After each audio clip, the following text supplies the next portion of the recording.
X.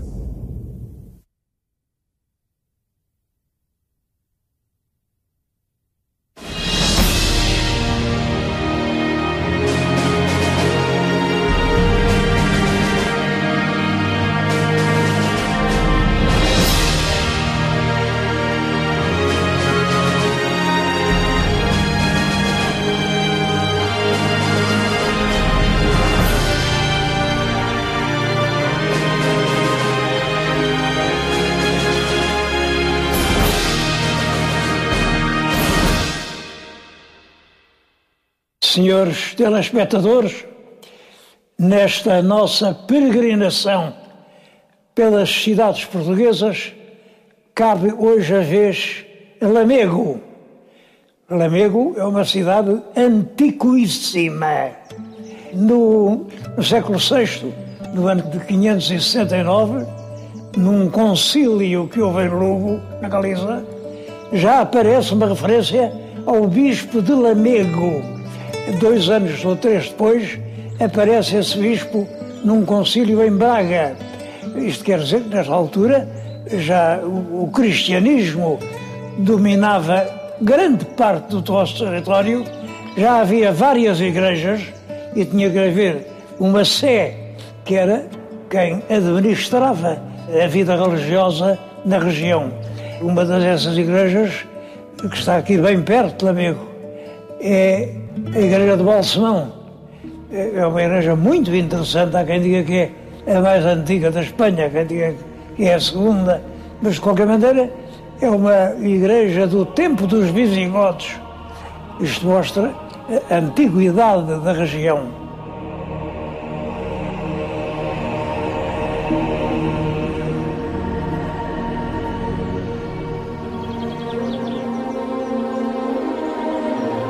Mas nessa altura, século VI, já Lamego era uma cidade antiga.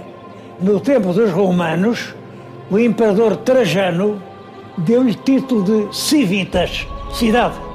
Esta importância explica-se pela qualidade excepcional dos vinhos que ali se produziam.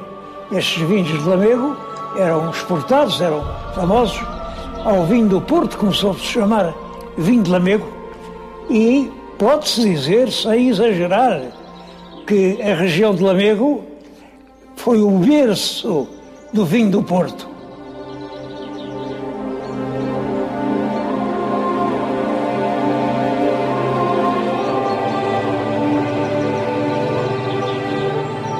A fruta na região é abundante e é muito saborosa.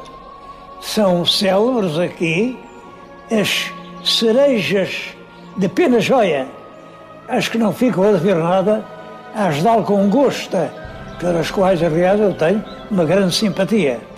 Nos fins do século XIX, criou-se uma atividade nova, as caves da Raposeira, onde se fabrica um espumante da maior qualidade. Este espumante da Raposeira só não se chama champanhe, porque champanhe é uma designação de origem da província de Champagne, em França. Só o que é criado lá na terra de Champagne é que se pode chamar champanhe. Aquilo, enfim, é um espumante, mas é um espumante de uma alta qualidade, o espumante da Raposeira, e continua a ser uma fonte de riqueza para a cidade.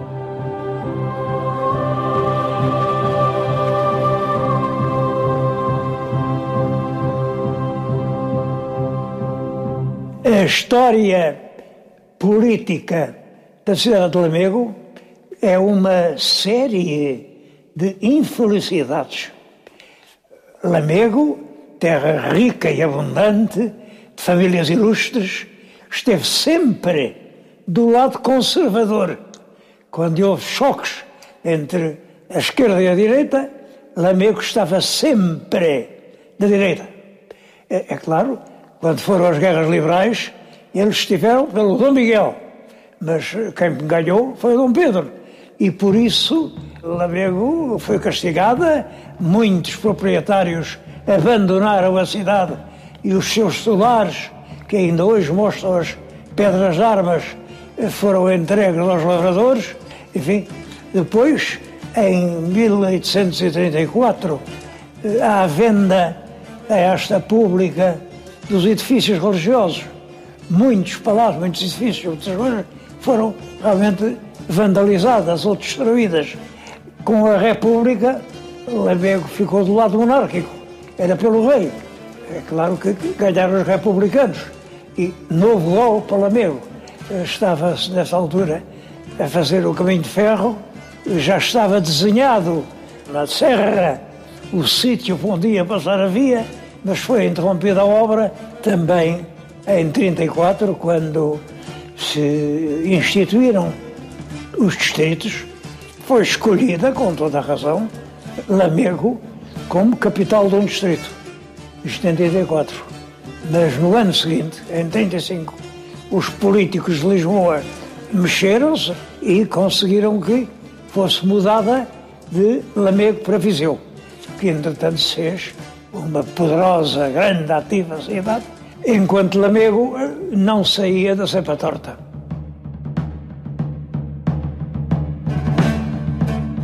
Ao mesmo tempo, as capitais do vinho do Porto iam passando para a cidade de Vila Real, uma cidade criada pelo rei Dom Dinis, uma cidade moderna, e para a Régua.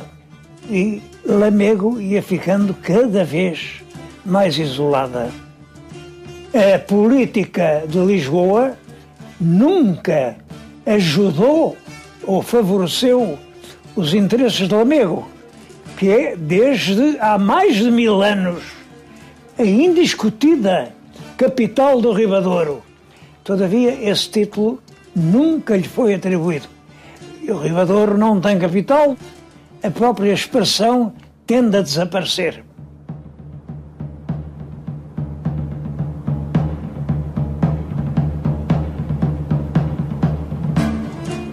A cidade caiu no poder dos mouros, claro, em 700 e tantos, e só em 1057 é que é reconquistada pelos cristãos, pelo rei Fernando Magno de Leão, e é então restaurada a diocese, que ou tinha sido interrompida, ou pelo menos os bispos tinham sido obrigados a viver fora da cidade, e recomeça a vida episcopal, que tem uma importância enorme para Lamego.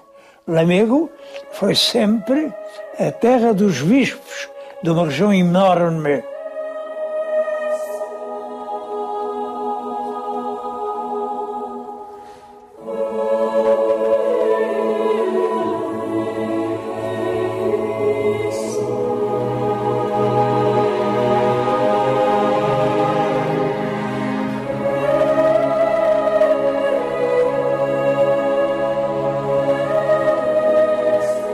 Dessa época primitiva, chegou até hoje a igreja de Almacave.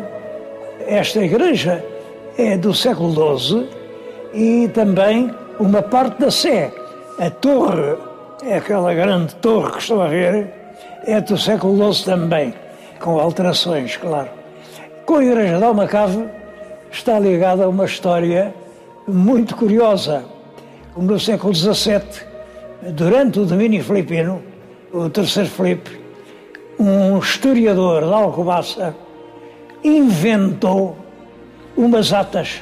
Disse que encontrou lá um documento e transcreve-o e fê-lo com muito cuidado, para parecer mesmo que era verdadeiro, a dizer que no tempo de Dom Afonso Henriques se tinham reunido ali umas cortes, as primeiras cortes portuguesas, e que nessas cortes tinham sido aprovadas umas atas para serem a lei fundamental da monarquia portuguesa. Uma dessas leis dizia que se uma princesa portuguesa casasse com um estrangeiro, os filhos nunca poderiam reinar em Portugal. É claro que isto referia-se diretamente ao Filipe II, porque exatamente por estar casado com uma princesa portuguesa é que veio reinar em Portugal. Estas atas do século XVII foram aceitos como boas. Isto mostrava que não devia haver nunca domínio filipino e acreditava-se nisso. A lei fundamental de Portugal eram as Cortes de Lamego. Até aconteceu na Revolução de 1820, em Lisboa, fez-se uma grande manifestação para ovacionar a Revolução e os organizadores pediram ao juiz do povo, que simbolicamente representava as classes populares, para do alto de uma janela do Rossio gritar à multidão: viva a Sagrada Constituição! Para o homem essas coisas eram complicadas e ele foi e, cheio de entusiasmo, gritou: vivam as Cortes de Lamego! Porque para ele a lei fundamental portuguesa não era Constituição nenhuma, eram as Cortes de Lamego. O crédito desse documento durou até ao século XIX, foi Herculano quem demonstrou a sua total falsidade. Mas ainda hoje há quem fala em Cortes de Lamego.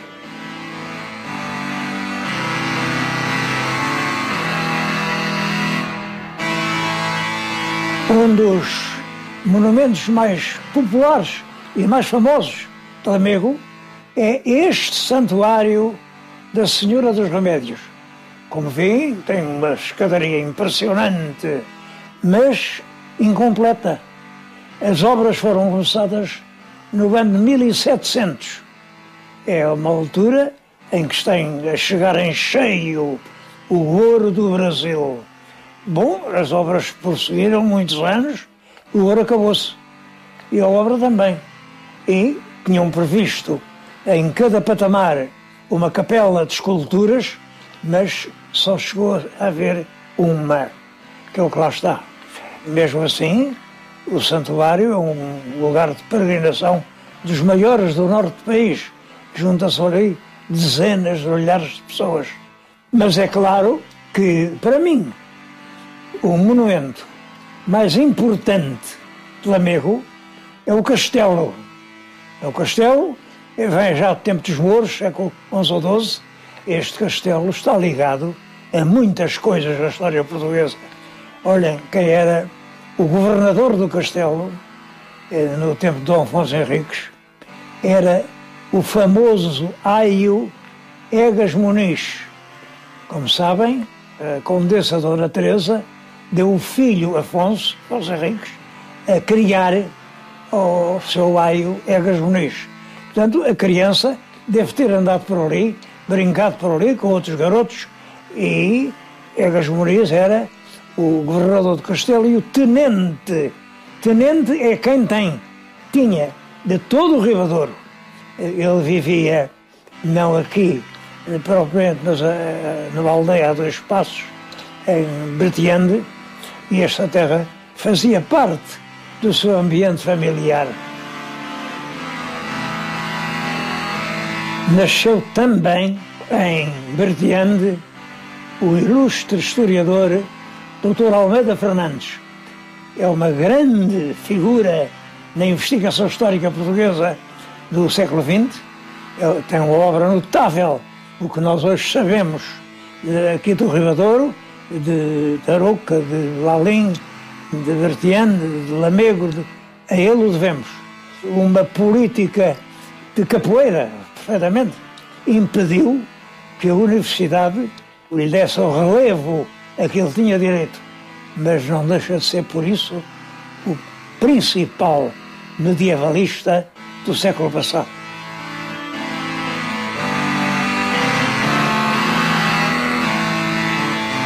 Outros lugares interessantes aqui junto de Lamego são as aldeias de Lalín e de Lazarim.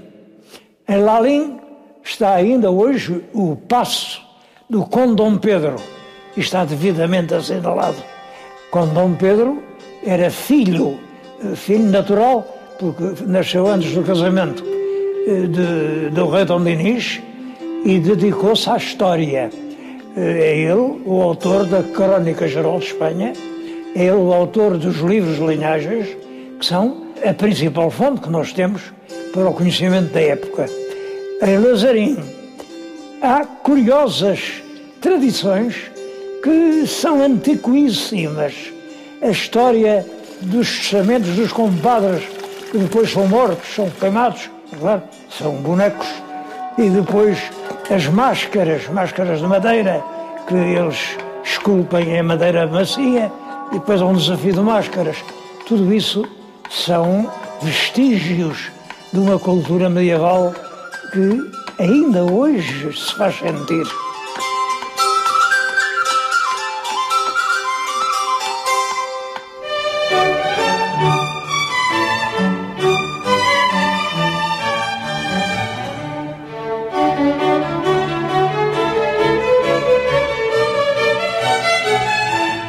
Monumento de visita obrigatória é o Museu de Lamego. Está instalado num belíssimo palácio. Era o antigo paço de residência dos bispos, mas, é claro, foi confiscado pelo Estado e tem uma coleção de objetos notáveis, objetos, escultura, pintura, ourivesaria, paramentaria, imensas coisas. Entre outras, eu vou salientar estas 5 tábuas do pintor Vasco Fernandes, o chamado Grão Vasco. Deram-lhe o nome de Grão Vasco só no século XIX, porque ele, durante a sua vida, não teve a projeção que o seu mérito justificava. Por estas 5 tábuas que vêm da Sé, fizeram parte do políptico da Sé, do retábulo do altar-mor, vê-se que era de um grande pintor, com um domínio de cor e de composição extraordinárias. É a melhor prova do talento de Grão Vasco. Estão também tapeçarias, muitas tapeçarias, que um bispo de Lamego comprou quando acabou o Concílio de Trento, século XVI. O Concílio de Trento é o concílio com o qual a Igreja Católica tentou fazer face ao protestantismo. O protestantismo estava a minar a unidade da Igreja e no Concílio de Trento houve uma série de medidas para, enfim, evitar essa ruína. Quando acabou o concílio, foi lá um bispo de Lamego, Dom Manuel de Noronha, comprou as tapeçarias que tinham adornado as salas onde se tinham dado as sessões do concílio. Bom, essas tapeçarias têm muitos temas e é curioso porque é que Dom Manuel de Noronha comprou estas coisas de mitologia romana e grega e cenas do drama de Édipo. Este mito do Édipo é trágico e hoje é uma constante. Olha, nós aqui em Portugal, o povo mais simples diz: vás onde vás, ao teu destino não fugirás. É essa a ideia do complexo Édipo. Édipo era filho dos reis de Tebas. Quando o menino estava para nascer, os pais foram ao oráculo a perguntar qual seria o futuro daquele menino. O oráculo adivinhava os futuros sempre, mas o oráculo disse uma coisa terrível: esse menino vai crescer e há de matar o pai e casar com a mãe. É claro que os pais, perante isto, logo o garoto nasceu, mandaram-no para uma serra, ataram-no pelos pés a uma árvore, à espera que as feras o comessem, mas, como esteve atado pelos pezinhos, os pés incharam, e Édipo quer dizer menino dos pés inchados. Passaram por uns pastores do rei de Corinto, tiveram pena daquela criança, levaram-no ao rei de Corinto, que o adotou, chamou-lhe filho, e ele cresceu até o homem a acreditar que era filho do rei de Corinto.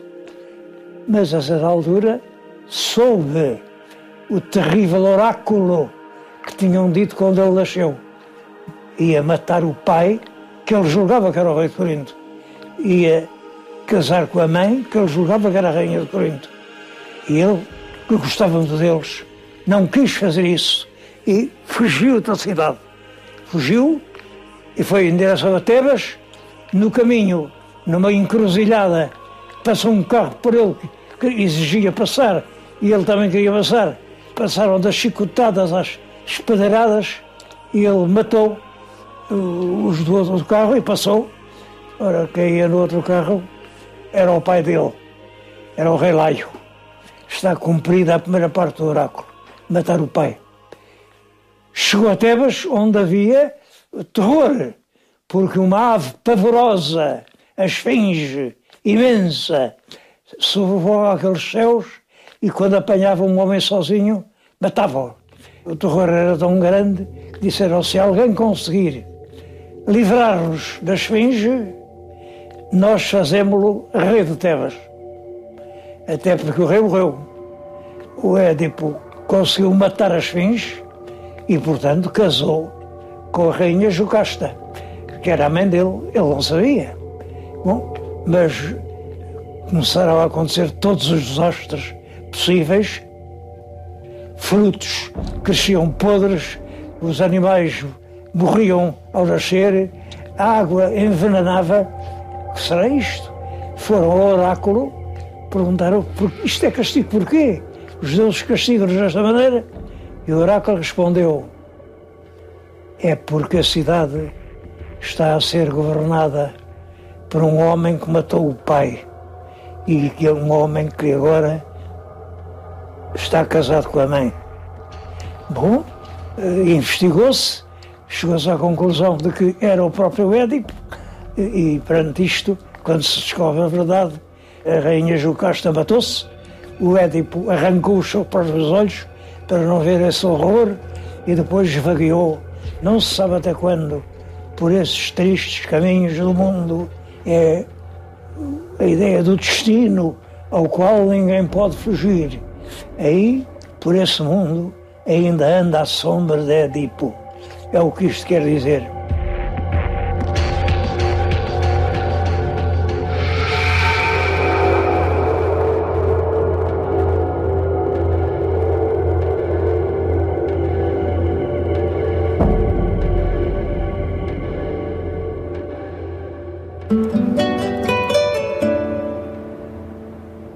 Hoje, Lamego está a renascer. O isolamento a que foi votado com o corte da linha férrea está, de certo modo, reparado pelas carreiras fluviais, os barcos de cruzeiro que sobem o Rio Douro. Na régua passam os passageiros com os caminhonetes e vão até Lamego, onde visitam os principais monumentos. É uma cidade que luta pela sua sobrevivência, é uma cidade a mais antiga que existe em Portugal e das mais antigas da Europa, e é uma cidade que ainda hoje aspira, com toda a razão, a que lhe seja reconhecido o título de capital do Ribadouro. Se alguma cidade portuguesa quisesse reivindicar o título de madrinha de Portugal, esse título seria dado com certeza à cidade de Lamego.